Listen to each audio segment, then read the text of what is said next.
birthday, United States Marine Corps. I'm sure there will be parties around the world, as there are every year, where Marines gather, and congratulations to all of you on the Marine Corps birthday. Hey, counting and recounting and legal challenges continue. Let me give you the update.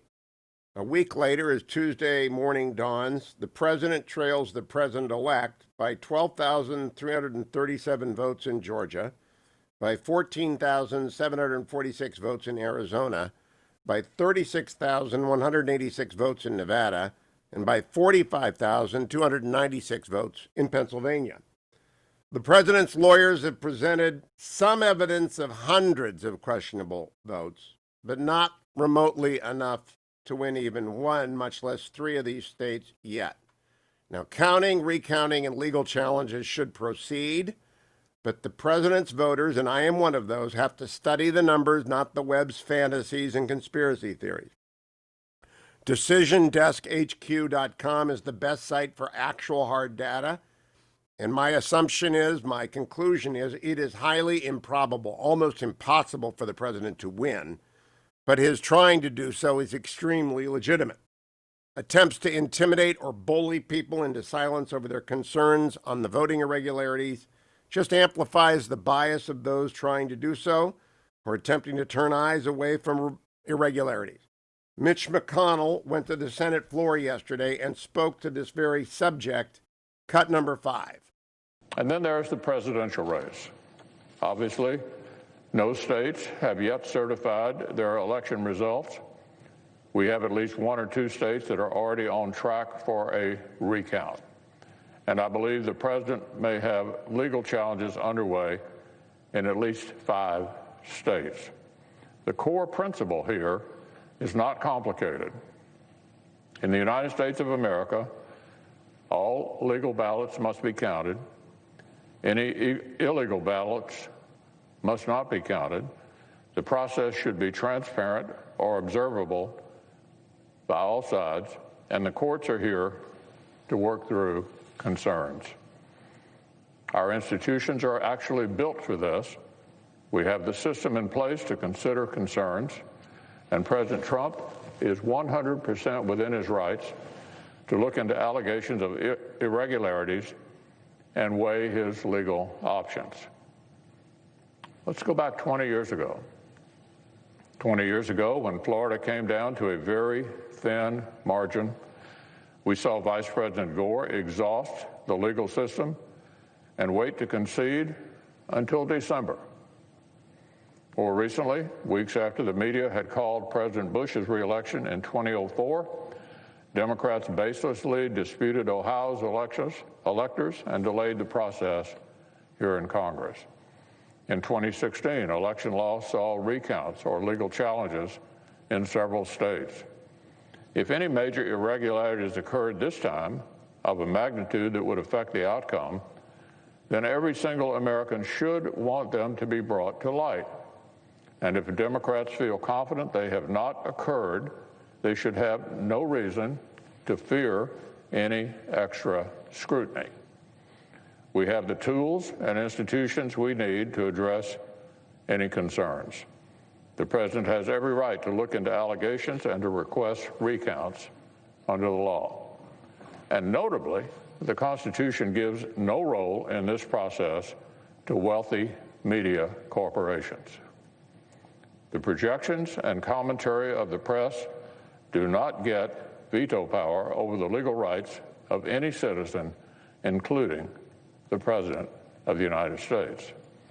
I want to contrast Senate Majority Leader McConnell's measured, sober, accurate assessment with that of Anderson Cooper last night on CNN. Said this, cut number 3. David, in the mid-'90s, I think it was like 96, I was in Kinshasa in the waning days of Mobutu. And Mobutu was a, pretty awful dictator.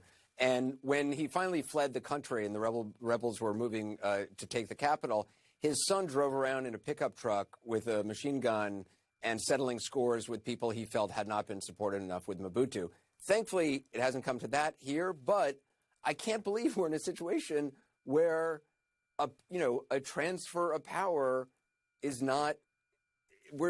I can't believe we are in this situation here. It just seems so petty. And I know it's about Georgia, and I know it's about setting up grievance politics that will perhaps allow him to run in 4 years again and give him a TV career. But, we're in a pandemic in people's lives. And even if you don't think Joe Biden is going to become the president, I don't understand why you wouldn't allow the transition funds, to be given to at least start that process, so that if, in fact, the courts decide, as it seems they would, that there's not enough evidence, this thing can continue and more people won't die because of it.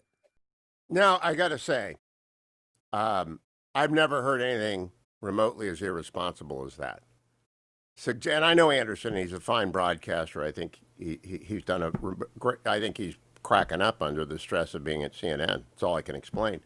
To even mix in Mobutu with anything to do with the United States, machine gunning people with. We got some lawyers in Nevada, Wisconsin, Pennsylvania. I should add, by the way, Wisconsin's margin is 20,557 votes, so it's actually closer than Pennsylvania.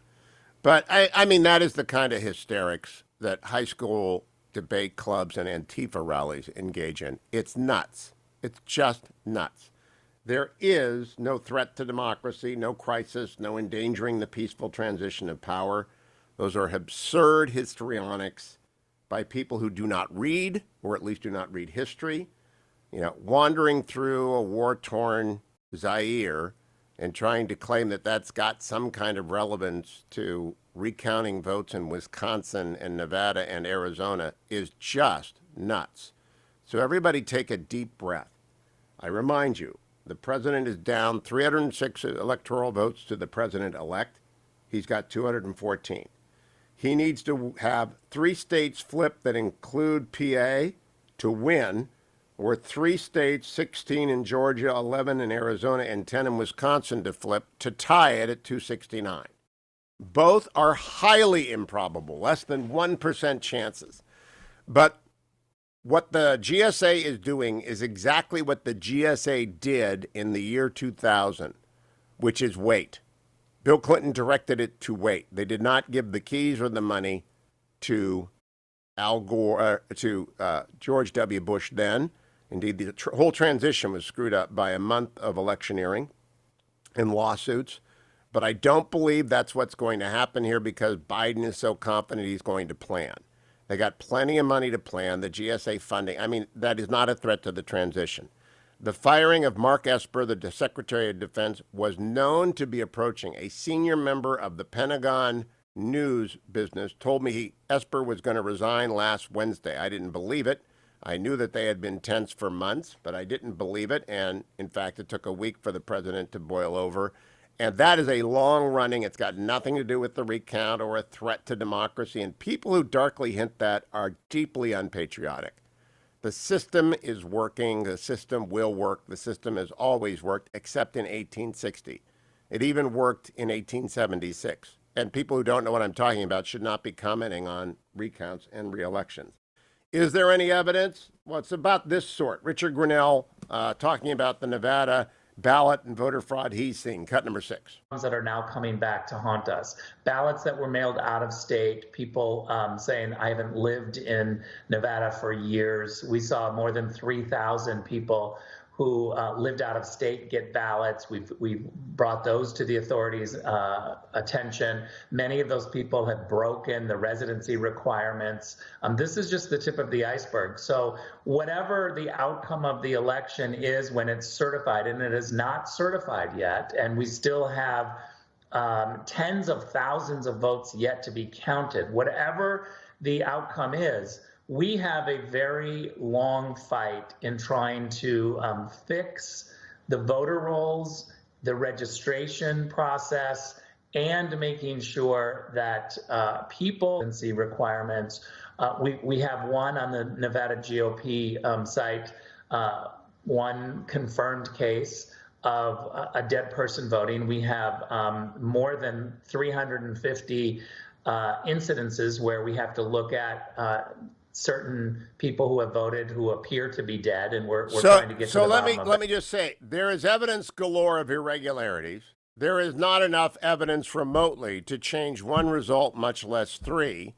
Nevertheless, the process is normal, And the hysteria on the left, and the media is the left now, much of it is just the left, is unwarranted. Do not be alarmed. Do not let your heart be upset. Fear not.